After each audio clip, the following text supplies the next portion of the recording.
Halo, selamat malam. Kita ketemu lagi di acara Introduction to Atlantis.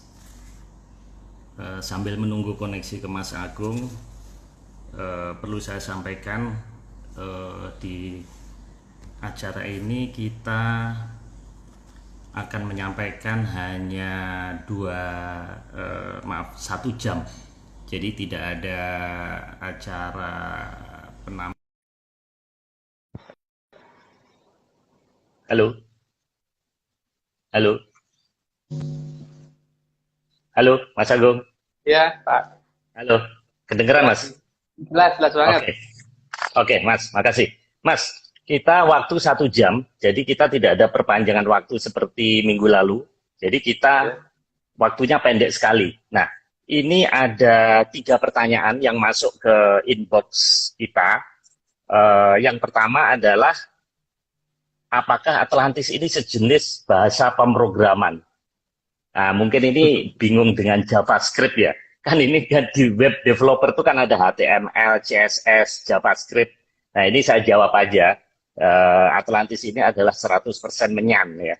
Jadi saya bisa jawab ini. Nah, yang saya terus kemudian ini ada pertanyaan. Nah, yang kedua pertanyaan dari Garut. Namanya Kang Asgar. Jadi singkatan Asi Garut. Asgar. Jadi pertanyaannya begini, Mas. Ini apa tentang negara para jin atau negaranya manusia masa lalu? Saya penasaran saja, dulu jika mau melihat dunia lain, pernah ada yang mau ngajarin, tapi harus siap. Tapi pertanyaannya, buat apa mempelajari bangsa jin? Karena dunia mereka tempat yang tidak kita tempati dan waktu mereka juga bukan waktu kita. Nah, sebelum jawab, saya teruskan lagi. Pertanyaan ketiga dari Mas Aspur. Ini asli Purworejo. Jadi pertanyaannya adalah, apakah nanti di bulan Agustus itu ada pergeseran palung dan lempeng, dan apakah ini ada kaitannya dengan aktivitas Atlantis? Silakan Mas dijawab dulu sebelum kita memulai ke season 2. ya. Sebelum saya jawab, Pak Marius tadi keputus-putus ininya. Jadi mungkin koneksinya coba pakai yang satunya. Itu yang pertamanya. Oh, oke. Okay. Terus yang Yeah. kedua, berarti jawaban Oke, okay, saya Mas. langsung dari yang nomor 2 kan? Karena nomor 1 sudah dijawab Pak Marius kan tadi. Iya, langsung nomor 2. Pertanyaan kedua, ya. Tentang itu apakah bangsa jin atau bukan? Kalau saya menyatakan itu bukan. Ada beberapa bukti pertama ya. Bukti itu kalau menurut saya ada dari pandangan manusia sendiri, ada pandangan hewan, dan ada dari bukti-bukti yang saya kumpulkan berdasarkan mitos dan bukti-bukti biologis yang ini yang bisa kita lihat secara langsung. Untuk yang pertama, kalau bukti dari pandangan mata manusia, itu yang pertama adalah kalau kita melihat laut utara dan laut selatan, ketika matahari itu ada di 23,5 derajat lintang utara, maka sunset kan bisa dilihat di laut utara. Itu di laut utara Jawa, itu matahari bisa sampai kena batas cakrawala. Tapi kalau di laut selatan tidak pernah bisa. Jadi ada gangguan berupa lapisan abu-abu yang mengganggu sehingga matahari itu selalu sunset di atas cakrawala. Jadi hilangnya di atas cakrawala karena ada lapisan abu-abu tadi yang ini. Dan ini bisa dilihat dengan jelas. Dan lapisan abu-abu ini biasanya berubah menjadi putih terang gitu pada saat menjelang matahari tenggelam. Ini kan aneh, kalau matahari tenggelam kenapa di situ ada lapisan abu-abu yang berubah jadi putih dari arah timur, biasanya kelihatan dari timur terus ke barat terus setelah itu hilang bersamaan dengan malam. Itu yang pertama ya, yang dari pandangan mata manusia. Yang kedua, apakah ini hewan juga melihat apa tidak? Karena beberapa burung yang kita amatin itu yang terbang dari utara ke selatan, yang menyeberang ke selatan, itu tidak pernah kembali dalam waktu dekat. Kalau misalkan burung tersebut mendarat di Australia, maka harusnya gambar-gambar burung itu ada di Australia. Saya memang bukan ahli biologi ya, jadi saya tidak mengerti jenis-jenis burung, tapi itu bisa diamatin kok burung putih yang terbang melintasi Pulau Jawa itu dari arah kita pas mengamati pantai, itu kita lihat bahwa burung-burung itu di musim-musim tertentu terbang ke arah Samudra India. arah laut selatan kita gitu. Nah, burung itu tidak pernah kita temukan fotonya di daerah Pulau Christmas, di Australia, dan itu kemana mereka? Apakah masuk laut semua? Atau masuk ke Antartika? Karena di Antartika, bahkan di Afrika Selatan dan Madagaskar, burung itu juga nggak kelihatan gambar-gambarnya. Gitu. Jadi kan ada kondisi di mana ini hewan mungkin bisa ngelihat, tapi manusia enggak. Itu kan. Uh, Hmm. Emang kalau ada misal, bedanya, Mas, hewan dengan manusia? Ada beda ini iya Pak, penglihatan. iya, ada beda penglihatan karena kalau bagi mereka mungkin dianggap tidak membahayakan kan berarti diizinkan melihat. Ketika manusia ini dianggap bisa mengganggu mereka, maka mereka akan menutup wilayah kita, Hmm. menutup wilayahnya supaya tidak bisa kita lihat. Yang pertama itu Oke. ya. Terus yang berikutnya itu kan kita melihat dari uh, sisi ini apa namanya mitos tentang tentang legenda Laut Selatan itu. Kalau mitos ini Ya. kita perhatikan dengan jelas, maka kita bisa melihat salah satu bukti ada di daerah Yogyakarta, itu yang dikatakan tempat ketemunya Raja-Raja Mataram dengan cerita tentang Kanjeng Ratu Kidul, itu ada di daerah Taman Sari. Dan itu situsnya masih ada sampai sekarang. Yang jadi permasalahan adalah keberadaan terowongan di Taman Sari. Memang jin butuh terowongan gitu ya untuk berhubungan? Kan enggak.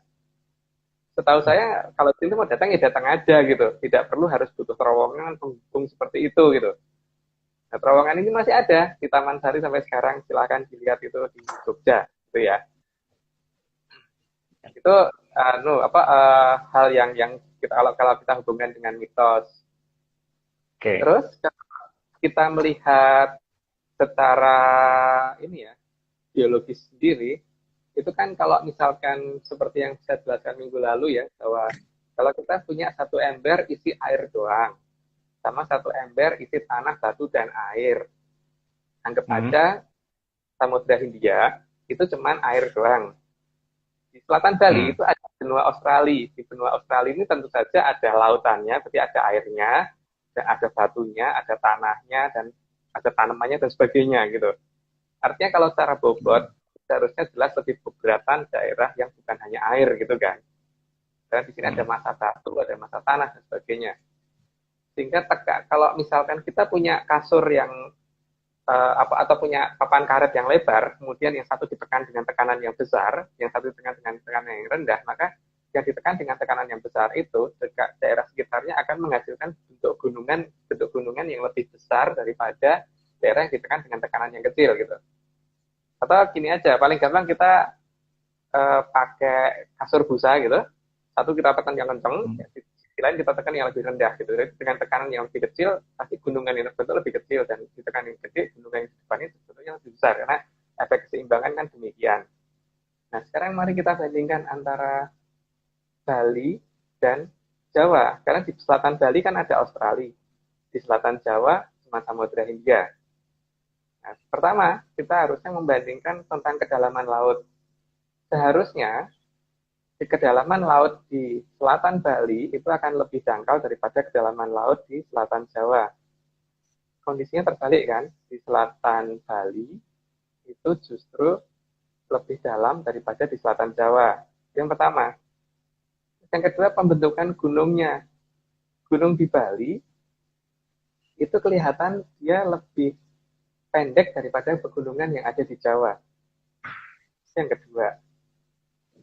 Yang ketiga, kalau kita melihat efek gerakan lempengnya sendiri, efek tektonik yang terjadi, itu juga di Bali itu tingkat kegiatan tektoniknya tidak sebesar di Jawa. Begitu juga kegiatan vulkaniknya. Ini menunjukkan ada sesuatu yang bermassa sangat besar di Samudra Hindia. Kalau sesuatu yang bermassa besar ada di sana, itu kan jadi aneh sekali karena di sana adanya cuma lautan, cuma air gitu. Jadi kan ada sesuatu yang nggak bisa kita lihat. Jadi, kalau kita hubungkan dengan adanya gray area, yang kita kebetulan juga ngomongnya daerah abu-abu ya, kalau daerah yang masih belum jelas itu. Dan itu ada di batas cakrawala selatan laut kita, itu jelas, dan makin makin ke timur, makin ke Bali itu makin samar, sementara makin ke barat itu makin jelas. Jadi di area ini makin kelihatan. Jadi makin kelihatan kalau misalkan sunset makin jelas banget bahwa matahari hilang tidak di cakrawala. Itu ya. Jadi apa namanya? Kalau jin itu tidak akan ada efek-efek seperti ini yang dihasilkan. Jadi seharusnya kalau itu dari bangsa halus, pertama efeknya pasti efek penyembunyian wilayahnya tidak perlu sampai mengganggu jalannya sinar matahari. Yang pertama. Terus yang kedua, keberadaan dia kan karena jin itu nggak punya massa, maka seharusnya tidak perlu sampai membebani suatu wilayah sehingga beban wilayah di situ sampai mengadakan tekanan yang sangat besar. Yang ketiga, tidak perlu terowongan lah untuk komunikasi. Itu namanya jin. Yang keempat, burung-burung itu tersembunyi di mana gitu. Terbang ke selatan itu sembunyi di mana? Karena kalau kemiringan bumi 23,5 derajat itu apa ada kaitannya juga, Mas? Menurut saya iya, dan itu akan terus bertambah karena ketika suatu wilayah itu terus mengadakan pembangunan dan bangunannya sudah sangat tinggi dan karena lokasinya terbatas, itu pasti berat yang ditanggung oleh wilayah itu pasti akan menjadi lebih besar sehingga akan ada efek terhadap kemiringan poros bumi. Ya, dengan kata lain, Atlantis ini masih membangun terus ya? Dia masih berarti masanya makin berat ya? Ya, masanya makin berat dan makanya seharusnya 23,5 derajat harusnya masih terus bertambah.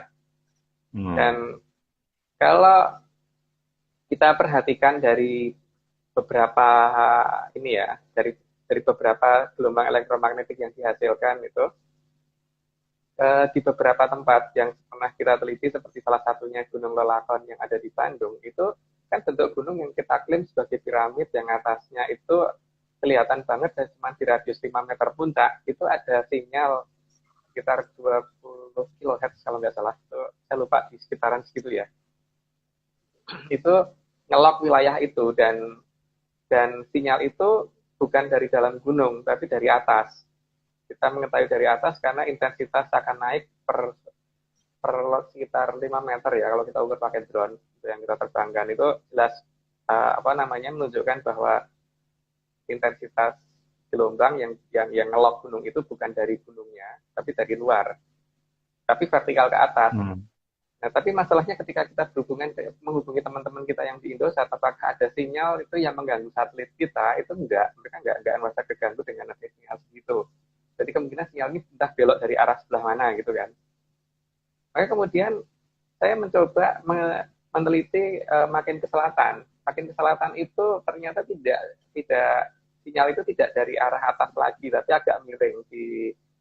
Kalau di Imogiri itu ada di tangga yang pas ke berapa itu ya, saya lupa itu. Yang jelas ini tangga pas pada arah mendatar gini ya, yang terdekat dengan atas ya. Jadi kan ada tangga gini dan gini itu terdekat dengan situ tuh ada lock sinyal juga.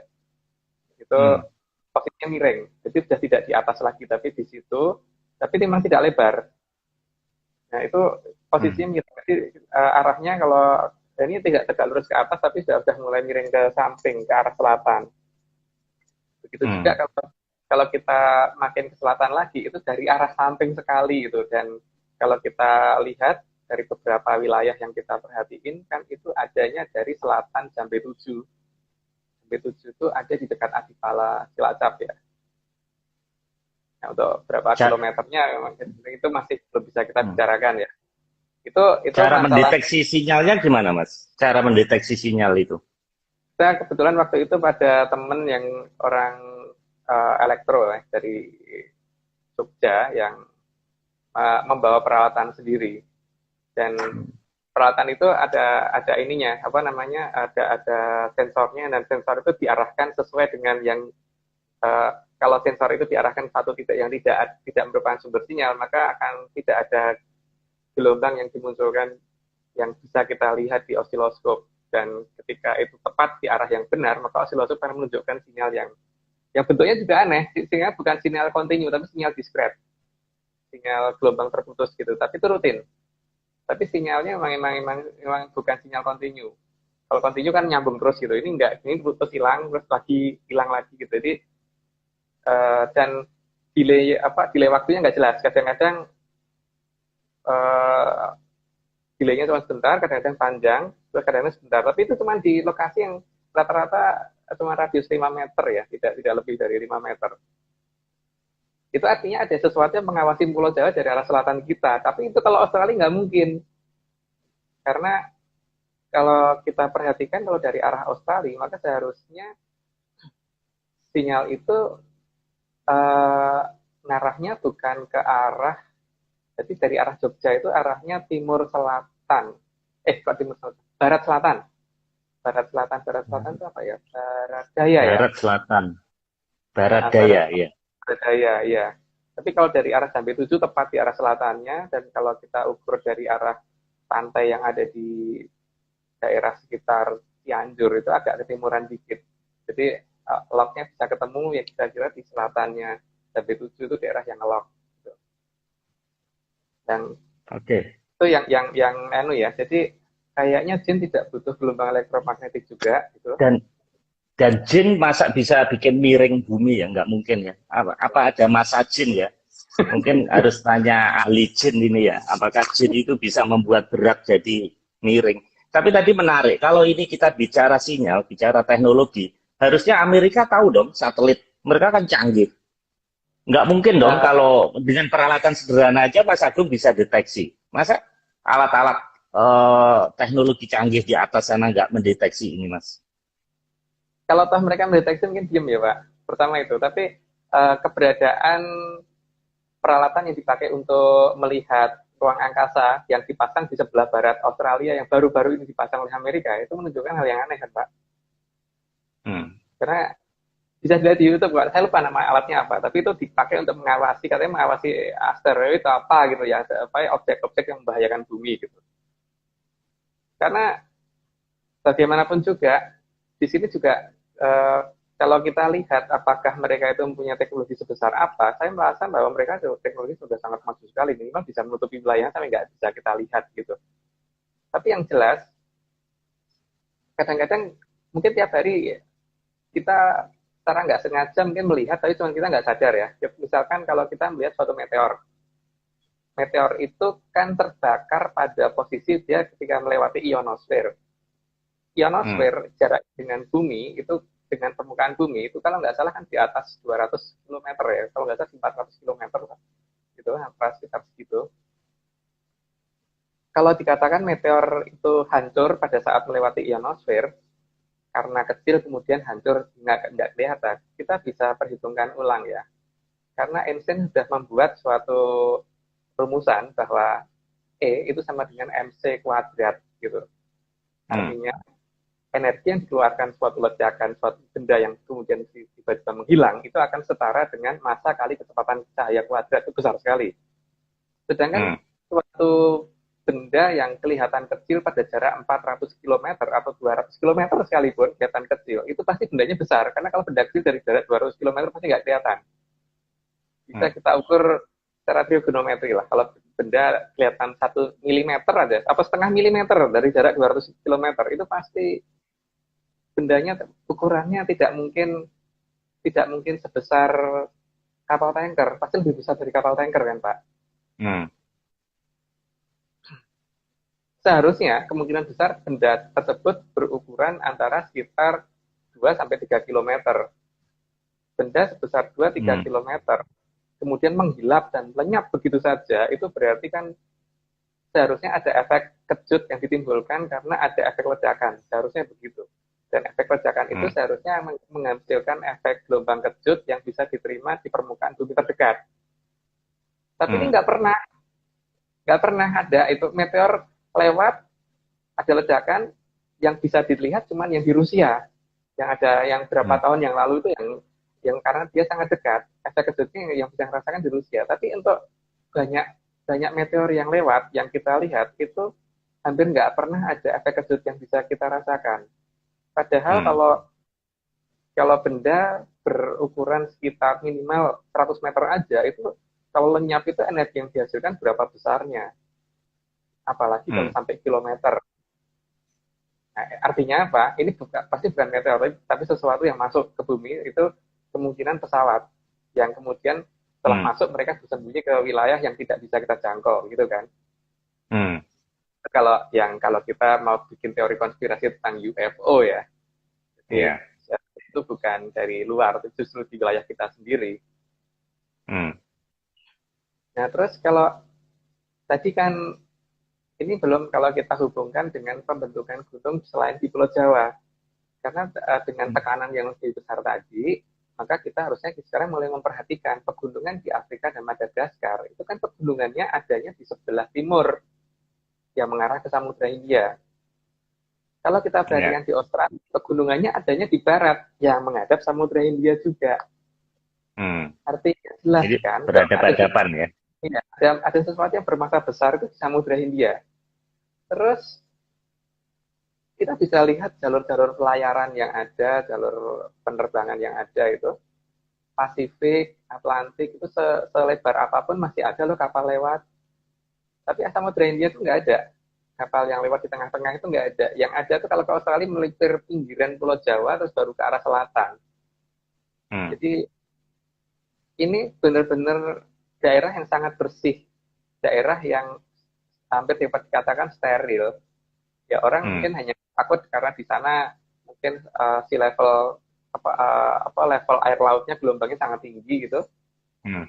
Tapi kalau masalah gelombang laut yang sangat tinggi, selatan dari Afrika Selatan itu juga tinggi, tapi masih ada yang lewat. Ini enggak. Kenapa Hmm. enggak? Jadi beberapa tracking yang saya lihat tracking pelayaran dan penerbangan itu tidak ada yang langsung cross itu dari Australia nyebrang ke Afrika Selatan. Hmm. Artinya ada Oke. sesuatu.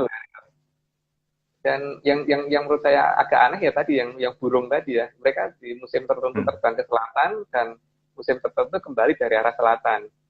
Kalau mereka berenang di atas lautan selama sekian berbulan-bulan kayak nggak mungkin, tapi ya, pasti ada tempat mendarat. Dan itu bukan di Antartika, bukan di Australia, bukan di Afrika, Hmm. dan bukan di ini ya. Ya, monggo bersama-sama mengamati aja deh. Ini memang ada yang Ya. aneh di selatan kita ini. Oke. Terus kalau pertanyaan kedua gimana, Mas? Aktivitas lempeng diperkirakan katanya alih-alih bulan Agustus September itu ada kaitannya dengan Atlantis ini nggak? Pembentukan Atlantis ini? Kemungkinan ada ya, tapi kalau menurut saya sih mereka juga menghitung supaya tidak mencurigakan dan sebagainya, pasti juga tidak akan membuat suatu kondisi yang kira-kira bisa mengganggu utaranya. Kalau Hmm. ada gerakan, mereka akan coba redam supaya gelombang yang dihasilkan tidak terlalu besar. Hmm. Artinya kalau sampai ada yang mengkhawatirkan terjadi tsunami di selatan, enggak deh. Saya pikir enggak, karena mereka juga tidak ingin utaranya itu rusak. Karena saya perhatikan dari beberapa cerita masa lalu, itu kelihatan banget bahwa sana itu sangat care dengan negara kita. Dengan Australia malah kayaknya enggak. Hmm. Afrika Selatan juga kayaknya enggak, tapi dengan negara kita care Hmm. banget, itu kelihatan. Yang pertama, cerita tentang Panembahan Senopati itu jelas ya, bahwa Mataram dibantu, itu jelas. Hmm. Ada ceritanya dan ada legendanya gitu. Dan beberapa legendanya itu bahkan mungkin diklaim ada di Eropa, seperti legenda kuda terbang dan sebagainya gitu. Nah, kenapa saya ngomong itu diklaim di Eropa kan? Kita ada beberapa bukti. Jadi ada tiga tempat yang mempunyai mitos seperti itu. Yang pertama di daerah Lagrang, itu di daerah Jogja. Itu katanya ada bekas tapak kuda terbang. Tapi itu baru sebatas Hmm. mitos. Yang kedua ada di daerah dekat Tegal, itu di dekat Danau Malahayu. Malahayu. Apa namanya ya? Malahayu apa ya? Indramayu. Bukan. Malahayu. Danau, Pak. Itu nama Danau Malahayu. Kalau nggak salah itu di daerah Tegal itu. Di sana cerita rakyat menceritakan bahwa masyarakat masih kadang-kadang masih sering melihat kuda putih itu terbang keliling di wilayah itu. Yang Hmm. kedua, empat berarti ya. Di Indramayu juga ada mitos Bupati pertama Indramayu itu pernah punya kuda terbang. Kandangnya masih ada, tapi kan sebatas mitos. Tapi paling tidak kan masih Hmm. ada cerita tentang legenda buruk itu yang digambarkan sebagai tari-tarian di daerah sana. Hmm. Tapi yang agak susah dibantah itu keberadaan ini apa prasasti Batu Retno. Kan digambarkan dengan jelas di prasasti Batu Retno itu ada gambar kuda terbang. Terus juga demikian juga ada cerita mitos juga di daerah Pleret itu juga ada mitos tentang kuda terbang di sana. Nah, kedekatan itu bikin tidak mungkin mereka membiarkan minimal Pulau Jawa rusak. Itu nggak mungkin. Itu sangat tidak mungkin. Jadi kalau misalkan ada yang meramalkan tentang akan ada yang tsunami dari selatan, kita tunggu aja, nggak akan terjadi karena bagi mereka. Tapi Jogja kan pernah kena tsunami, Mas. Jogja tahun berapa ya? 2004 atau berapa itu pernah ada tsunami dari selatan itu gimana itu? Gempa, Pak, bukan tsunami. Yang kena tsunami-nya di daerah Pangandarannya. Yang daerah Pangandarannya. Oke. Ini Pak, tingkatnya tidak akan seperti di wilayah lain ya. Memang ya, apa namanya? Memang efeknya pasti ada, tapi tidak akan terlalu besar. Nah, yang penting itu sekarang bagaimana kita menyadari bahwa mereka ada. Mereka ada dan mereka nggak ganggu kita sama sekali. Oh, itu gempa tahun 2006, Mas. Oh iya gempa ya. Nah, terus apa namanya bukti-bukti bahwa mereka itu sebenarnya sangat care dengan negara kita itu ada banyak hal dan mungkin kadang-kadang kita nggak nganggep gitu loh, seperti kayak perang perebutan Irian Barat gitu. Kita apa yang bikin Amerika mundur? Kita cuma punya kapal berapa, punya berapa? Memang tentara kita cukup untuk melawan, ya bukan saya meremehkan ya, tapi paling tidak itu Amerika dibantu dengan Belanda dibantu dengan Amerika dan Australia waktu itu jelas sedang bercokol di Irian dan apa yang bikin mereka pergi gitu. Kalau kita dibantu oleh apa itu namanya Rusia pada saat itu kan kondisi keuangannya juga tidak baik dan kalau bantu kita pasti juga cuma 1-2 kapal gitu, tidak akan berimbang kalau misalkan apa namanya terjadi perang yang sebenarnya gitu. Kalau secara hitung-hitungan murni ya. Terus kalau kita perhatikan juga tentang perang Surabaya, itu apa sih yang membuat Inggris kok sampai Jenderal Malabi sampai minta ngajak berunding itu apaan yang membuat mereka khawatir itu apa sehingga sampai akhirnya Jenderal Malabi meninggalkan granat di mobilnya itu. Mereka punya pesawat terbang yang bisa terbang kemudian ngebom di atas kita tanpa kita bisa nembak dia gitu. Kanon-kanon dari kapalnya juga bisa nembak ke daratan dan kita waktu itu senjata yang dimiliki juga tidak kalau membalasnya pun tidak mungkin nggak nyampe atau kalah banyak gitu loh kalau ininya jumlah pelurunya pun mungkin peluru kita udah habis sana masih bisa nembak terus gitu tapi kenapa Jenderal Malabi seperti orang yang sudah kalah perang sampai minta berunding begitu gitu kita menunjukkan bahwa memang ada dukungan dari sana dukungan ini menunjukkan bahwa sana nggak akan ngajar kita itu nggak mungkin jadi kalau misalkan ada efeknya pun efek itu pasti akan mereka redam seminimal mungkin dan mereka juga tidak akan membiarkan kita kalau sempat terjadi suatu kesalahan error namanya juga mereka manusia bisa error tapi errornya juga tidak akan lama dan tidak akan menghasilkan sesuatu yang sangat besar gitu jadi pergerakan efek iya tapi tidak membahayakan karena memang di sana sedang terjadi sesuatu jadi saya pikir udah jawaban ini udah 30 menit menjawab pertanyaan Kang Asgar ini. Apakah ini jin atau bukan? Oke Mas, kita lanjutkan topik ini Mas. Tinggal 30 menit lagi Mas. Ya. Monggo. Nah ini kan, tapi kan Atlantis sendiri itu kan pasti punya beberapa wilayah yang sudah ditanamkan di Pulau Jawa dan pulau-pulau yang ada di Indonesia. Sehingga kadang-kadang kita nggak ngeh kalau kita melewati batas-batas tersebut. Karena batas-batas itu batas-batas yang disembunyikan. Nah, batas-batas yang disembunyikan itu berarti gini ya. Jadi ada misalkan ada daerah selebar 400 km. Pada saat kita mendekati lokasi itu, kita nggak nyadar kalau kita sudah dilewatkan teleport istilahnya, dipindah ke wilayah yang jaraknya sudah 400 km lebih jauh daripada wilayah kita itu. Nah, tapi sebenarnya ada beberapa hal yang bisa kita amati. Misalkan coba Pak gambar yang nomor 1, Pak. Gambar pertama ya, oke. Ya. Nah, di sini ada gunung yang kita lihat bentuknya seperti itu.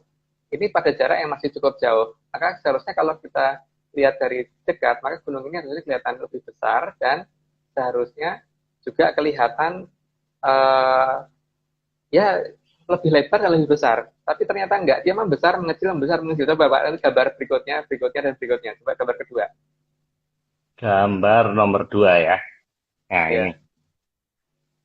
Ketika lebih dekat, dia kelihatan malah lebih kecil. Oke, gambar ketiga, Pak.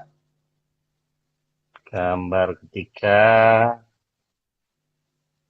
Ini. Padahal lebih dekat lagi, kita lebih kecil. Yang bisa kita ukur kan bentuk sisi agak ke kiri sedikit, Pak. Yang kiri itu kurang jelas. Nah, maksud saya yang tekukannya itu selalu menunjukkan perbandingan yang sama terus gitu. Padahal kan ketika kita mendekat, maka seharusnya dia akan kelihatan lebih lebar, dan lebih lebar. Tapi enggak, makin dekat makin sama aja. Jadi seolah-olah itu besar, tapi ternyata enggak membesar sama sekali. Coba lanjut, Pak.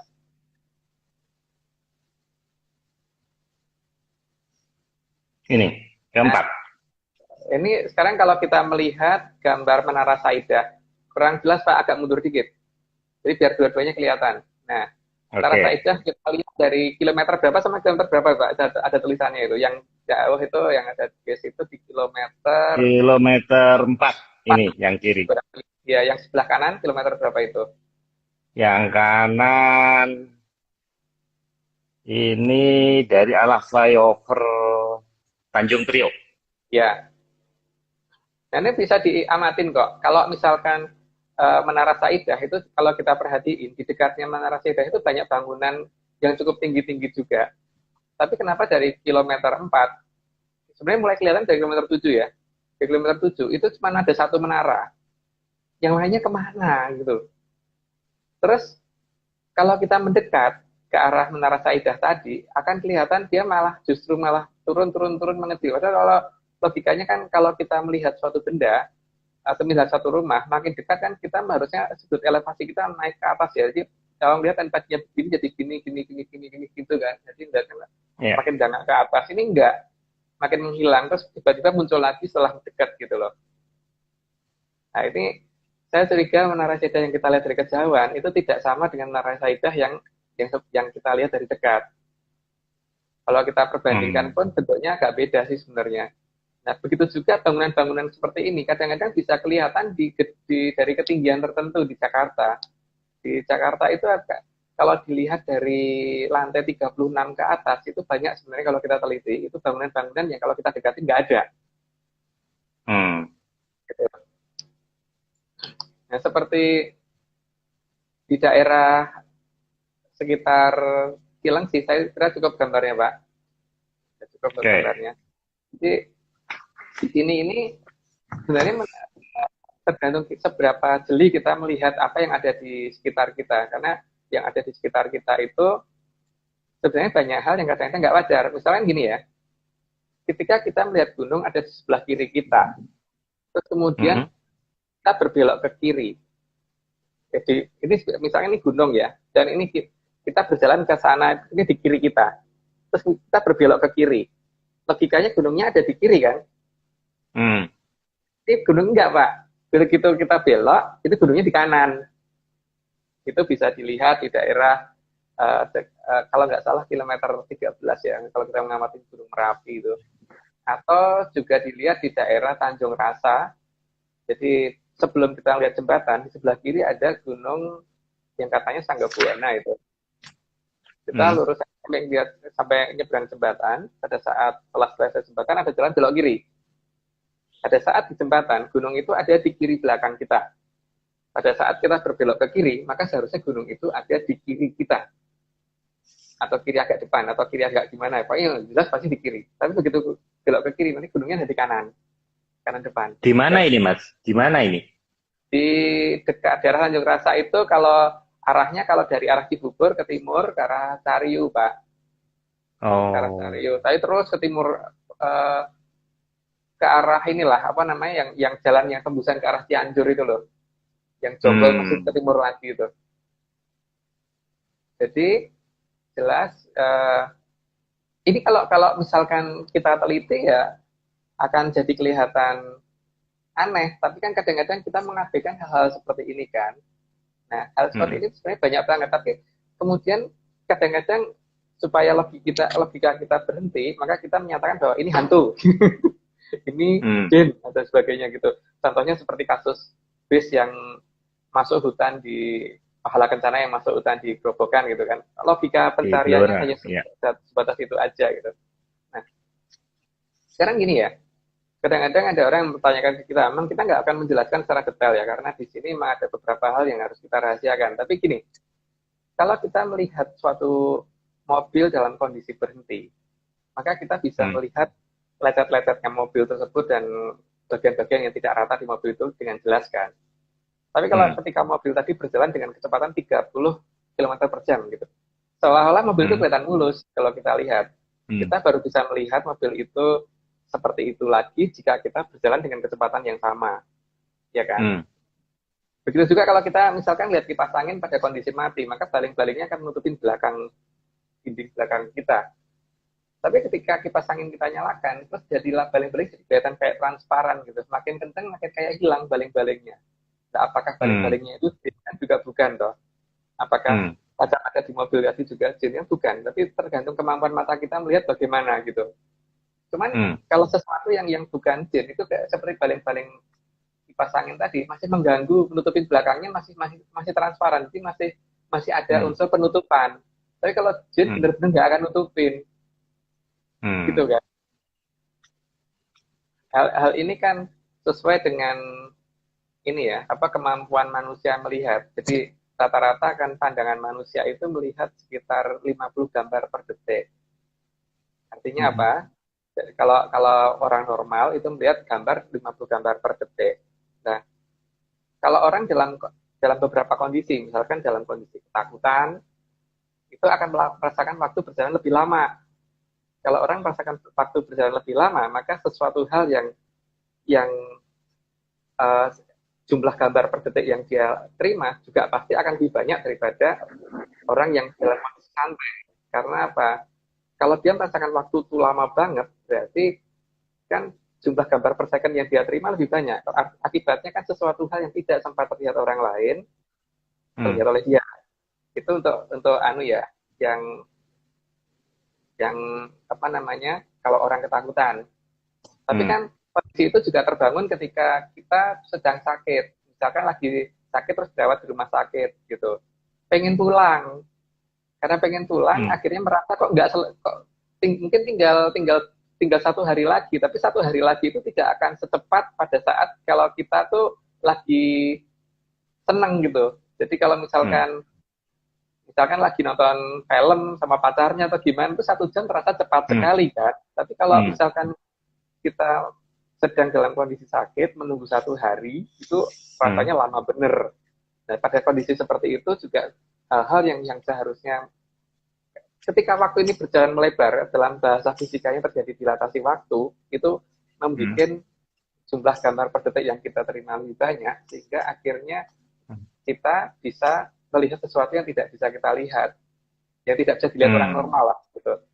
Yang ketiga itu ketika orang dalam kondisi memang sedang melakoni orang Jawa berpuasa atau apa Hmm. gitulah. Orang Hmm. berpuasa itu kan juga menjelang saat-saat berbuka puasa itu adalah saat-saat yang paling lama biasanya. Walaupun Hmm. tinggal 5 menit kok nggak bunyi-bunyi ya itu, maksudnya Hmm. jadi lama banget ya. Saat-saat seperti itulah yang membuat terjadinya pemelaran waktu ya. Nah kalau Hmm. di tradisi di Jawa kan memang yang bagaimana kita membuat waktu itu berjalan melebar sehingga Hmm.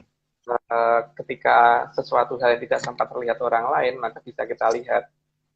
Makanya kadang-kadang kan Hmm. kita melihat kalau kalau kita mengadakan suatu editing video gitu, misalkan yang pernah kita lakukan ya, itu Kita bikin satu layar tancap, di layar tancap itu beberapa gambar Coca-Cola kita masukkan, terus kemudian kita jualan Coca-Cola sama untuk ngecek masyarakat sebenarnya bisa melihat enggak ini. Kalau mereka bisa melihat, maka yang jelas masuk ke bawah sadarnya mereka, maka dengan sendirinya Coca-Cola akan laris yang kita jual pada saat itu. Ternyata kan yang terjadi seperti itu. Mereka sampai berebut, sampai berantem beli Coca-Colanya. Di desa lain kita mencoba dengan gambar Coca-Cola, kita ganti gambar pantai. Itu juga terjadi hal yang sama. Pantai merahnya habis. Gitu. Artinya kan suatu hal yang tidak bisa kita lihat dalam suatu gambar video, itu ternyata bisa masuk ke bawah sadar. Karena bawah sadar kita mempunyai kecepatan yang cukup tinggi untuk melihat itu, tapi tidak bisa didefinisikan oleh otak kita gitu. Jadi mendefinisikannya hanya pada saat menemui gambar yang sama, seolah-olah harus memiliki itu gitu. Ini ya. Jadi hal-hal itu yang pasti akan digunakan oleh sana untuk menutupi wilayahnya sehingga kita tidak bisa melihat itu semua. Sekarang gini, kemampuan mata manusia saja dalam melihat benda di depan kita itu tidak bisa 100%. Buktinya apa? Misalkan kita melihat satu rumah dari luar, kita ukur menggunakan tangan. Paling tangan kita menunjukkan tingginya segini gitu. Nah, tinggi yang segini ini, kalau kita bandingkan dengan tinggi rumah yang sebenarnya, apakah nyampe 10%? Enggak kan? Kalau kita perhatiin pintunya kita ukur menggunakan tangan juga begitu juga kan. Artinya apa, Pak? Sesuatu benda normal kita aja itu kita kurang dari 1% melihatnya sebenarnya. Jadi masih sangat banyak area yang sebenarnya tidak kita kenal dan itu sangat memungkinkan untuk mereka masih ada di area itu gitu. Dan itu area-area yang real ya, yang tidak dapat dikatakan areanya jin dan sebagainya. Dan jin pasti beda lagi lah. Tapi kalau ya seperti yang saya katakan tadi lah, kipas angin tadi berputar, tapi karena dia dari walaupun kipasnya hilang nggak kelihatan, tapi masih mengganggu, masih membuat transparan di belakangnya gitu. Ya, ilusi optik lah mungkin kasarannya. Gitu Pak. Apalagi. Oke. Jadi coba mulai mengamati deh di sekitar kita ada apa aja gitu. Seperti keberadaan pegunungan dan sebagainya itu. Kadang-kadang kalau kita waspada maka gunung tadi akan kelihatan aneh gitu. Jadi kadang-kadang mengecil, kadang-kadang besar. Pas dideketin mengecil gitu. Jadi kejauhan kelihatan besar, deketin mengecil. Itu sering banget yang terjadi seperti itu. Itu ilusi yang mereka ciptakan sangat. Ya Pak? Itu hanya terjadi di Pulau Jawa aja atau ada di pulau-pulau lain atau di luar negeri juga ada seperti itu, Mas? Ada di luar negeri juga ada.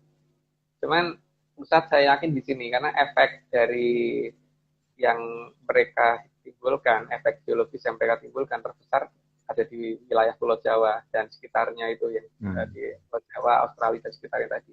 Tapi ada Pak, makanya ada daerah namanya Roseline di daerah Perancis.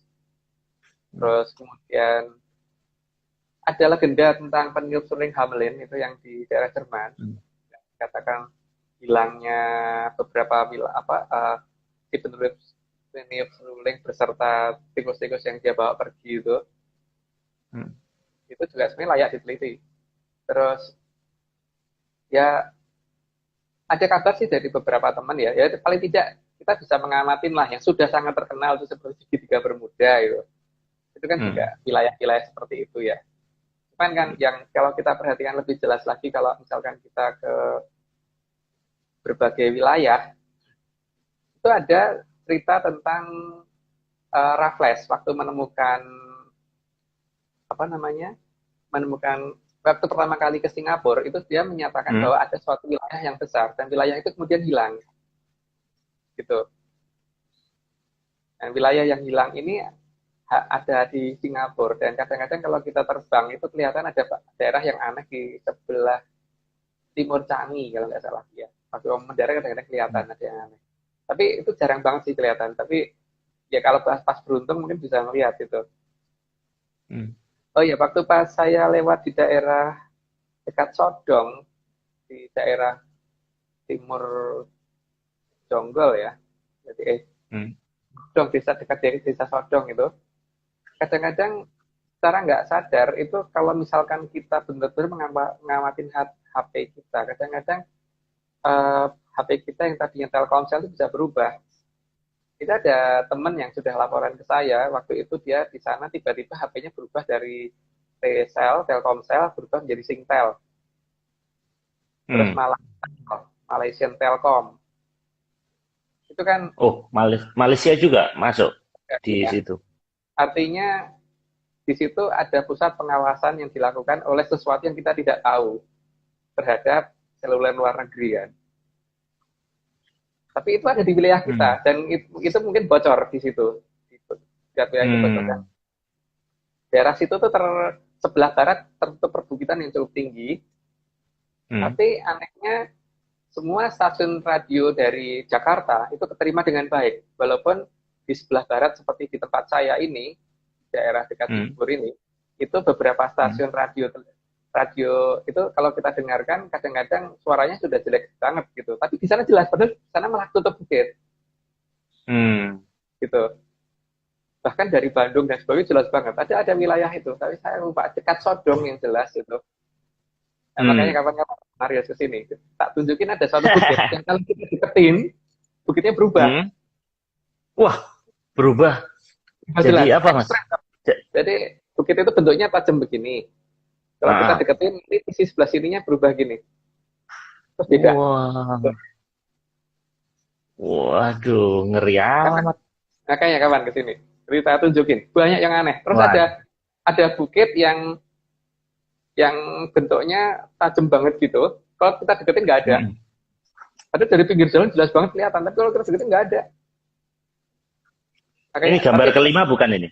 Gambar kelima bukan? coba Pak, anu, gambarnya ditunjukin.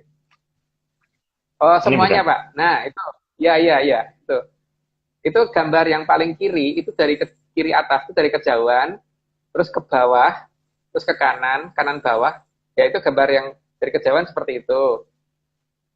Hmm. Oke, dari yang kiri kiri atas dulu Pak, kiri atas. Ya, Ya. itu kejauhan seperti itu. Terus Hmm. kiri bawah. Ya, ini makin mendekat, terus Hmm. kanan bawah, makin Hmm. dekat, seperti itu. Terus Hmm. tepat di bawahnya, Hmm. tepat di dekatnya, udah beda kan? Hmm. Beda kan? Bukitnya beda kan? Artinya bukit yang kita lihat dari kejauhan itu bukan itu gitu kan?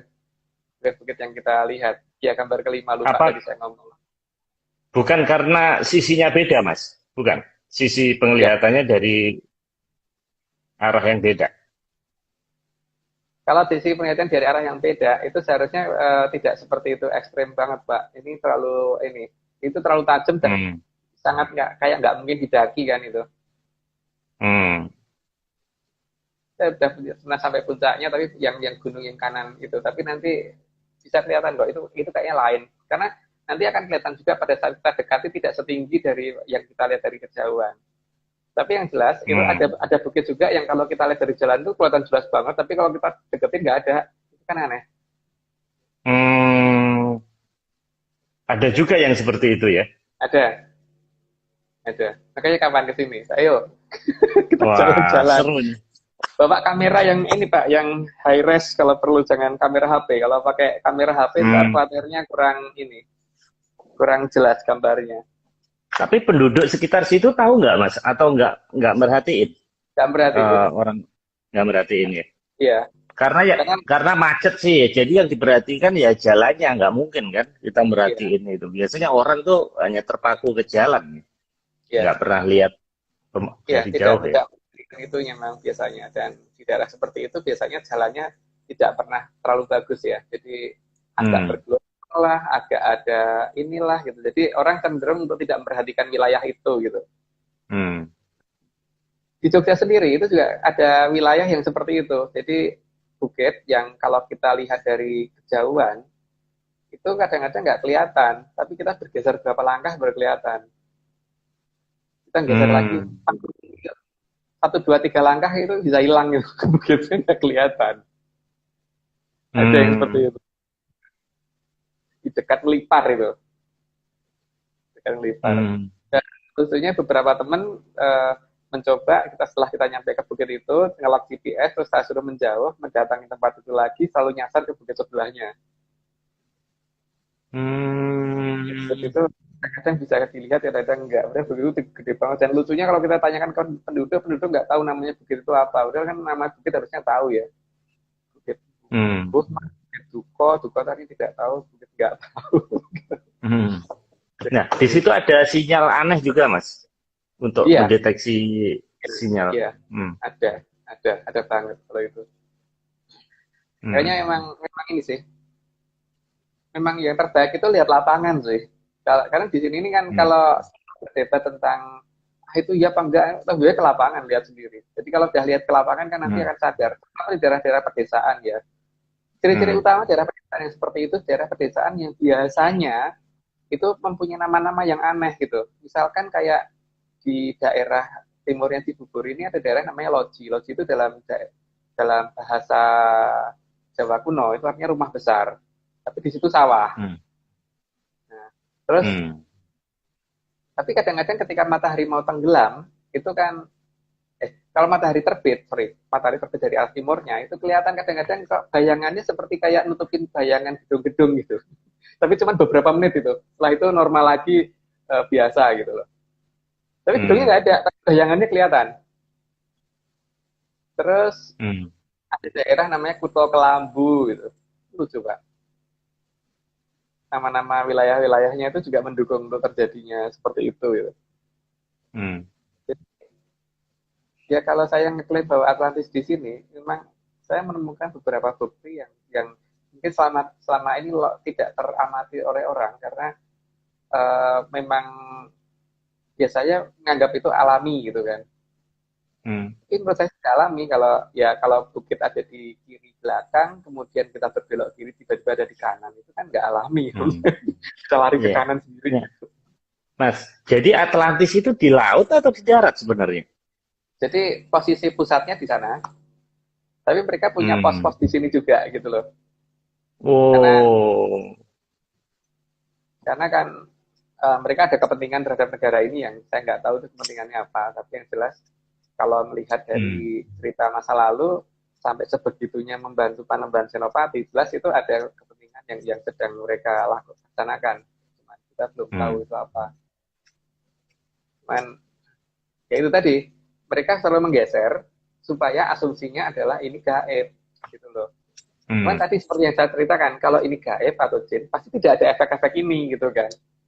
Efek-efek Hmm. seperti yang saya ceritakan tadi di depan gitu. Nah, di sini kan kalau kita cukup jeli, melihat lapangan, dan jangan cari di Google ya. Jadi datang ke lapangan. Dan Ya, jangan ya, ya. browsing. Datang ke lapangan itu paling Hmm. baik. Jadi, mungkin tidak tempat yang saya tunjukin, mulailah melihat di sekitar aja. Misalkan Hmm. matahari pada saat terbit itu pada sebelum jam 7 pagi itu biasanya matahari belum kelihatan panas dan warnanya orange, kemerah-merahan gitu. Hmm. Hmm. Setelah jam 7 tiba-tiba dia terasa panas. Nah, kita cari batas sebelum kerasa panas ini kita lihat dari berbagai tempat ke utara ya. Jadi misalkan utara selatan gitu. Misalkan saya Hmm. berdiri di terus 2 kilometer di utara, 2 kilometer lagi di utara, 2 kilometer di utara, saya lihat arah sudutnya kalau kita bandingkan dengan utara. Jadi misalkan ini mengarah ke mataharinya, terus ini mengarah ke utara, jadi ini sudutnya berapa derajat di titik Hmm. X. 2 kilometer juga gitu lagi, 2 kilometer di utara juga gitu lagi, dan terusnya gitu lagi. Yang paling gampang untuk Hmm. mengamati daerah ini eh, apa namanya BKT ya, karena di BKT kita ada BKT yang kebetulan memanjang utara selatan, jadi yang dekat Hmm. Cilinyi. Itu coba aja, amati matahari pada saat terbit, apakah sudutnya sama pada saat kita melihat matahari sebelum matahari terasa panas? Pasti nanti beda. Artinya matahari yang kita lihat masih dari layar. Begitu titik tertentu sudah matahari yang asli. Tapi biasanya lewat mendung dulu terus baru ini. Nah, itu bisa dilihat Hmm. dan ketinggian tertentu dari Gunung Batu yang pernah kita lakukan ya, trekking Padu itu kalau kita melihat ke arah barat ya, kalau nggak salah. Ya ke arah barat kalau nggak salah itu akan kelihatan ada garis gitu, garis di atas. Dan kalau ini ada mendung, ada awan, maka awannya kalau yang di depannya akan nutupin, tapi yang kalau di belakangnya kan jadi kayak kepotong gitu. Jadi ini ada awan yang kepotong gitu. Jadi susah banget difoto kalau pakai kamera HP. Makanya harus pakai kamera yang bagus, Pak. Nanti kelihatan seperti Gunung Batu di mana Mas itu? Gunung Batu itu ada di uh, daerah Sukarami atau apa namanya, Sukarasa atau saya lupa, Sukamakmur ya, dekat Sukamakmur, Pak. Jadi kita dari arah Cibubur ke timur, nanti Jonggol itu ke selatan. Di selatan nanti mendekati situlah sampai Gunung Batu itu. Terus kita naik, nanti tertentu kita lihat ke arah barat sambil kita foto garis batas tadi. Ada di ketinggian tertentu. Jadi nanti kelihatan ada mendung yang kayak kepotong gitu. Awan lah, awan putih kepotong. Jadi awan yang bawahnya tiba-tiba flat gitu. Tapi di sini ada awan yang sampai di sini terus. Ya Pak. Kalau kita amati itu apakah tiap hari terjadi seperti itu atau hanya hari-hari tertentu? Setahu saya setiap hari kelihatan. Masalahnya kan orang nggak ngamatin sampai sedetail itu, Pak. Karena itu harus difoto terus di zoom gitu. Foto lagi di zoom gitu. Baru jelas, oh titik itu ketinggian segini ya, gitu, baru kelihatan. Gitu. Oke. Makanya, ayo ke lapangan. Setelah COVID. Daripada mendengar cerita saya kan lebih baik membuktikannya ke lapangan. Karena kalau tidak ke lapangan ya tidak melihat keanehan itu gitu. Jadi lebih baik lihat keanehan di lapangan. Karena itulah yang menariknya itu.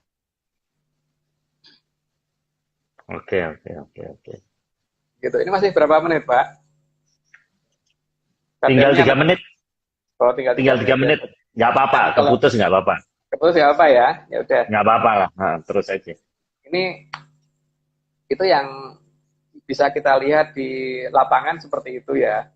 Jadi teliti kalau jalan belok-belok dan sebagainya itu. Terus juga masalah kalau kita melihat matahari itu kan bentuk polanya kan dari timur ke barat gitu tuh ini ya, sesuai dengan gerakan parabola ya, tidak ada vertikalnya gitu. Yang kita cari adalah ketika matahari bergeraknya vertikal, itu biasanya di tempat-tempat yang merupakan daerah garis batas gitu, jadi di mana kita akan dilewatkan. Dan ciri-ciri daerah garis batas itu biasanya ya dapat dikatakan orang akan ngomong itu angker lah, sering ada tabrakan di situ lah atau apa gitu ya. Memang logikanya kalau malam hari misalkan ini ada daerah batas, wilayah batas, dan daerah ini luasnya 400 km. Ini ada kendaraan dari sini.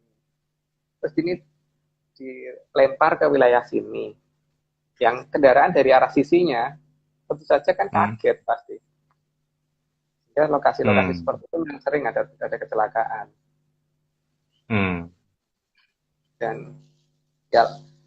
Dan seperti kasus yang di Trusmi itu kan sinyal sampai keputus di sekitar 300 meter kalau nggak salah. Jadi kalau ini ada tower ini kan biasanya jangkauannya biasanya ada 3 pemancar dan satu pemancar itu jangkauannya 10 km. Nah, sehingga kalau di depannya sawah, maka seharusnya sawah itu tidak ada penghalangnya kan. Kalau di depannya ada gunung, oke, ada penghalangnya. Ini sawah, tapi kenapa sinyal cuma berjalan sampai 300 meter gitu. Itu di daerah mana, Mas? Trusmi Cirebon, Pak. Itu dari Batik Trusmi. Oke.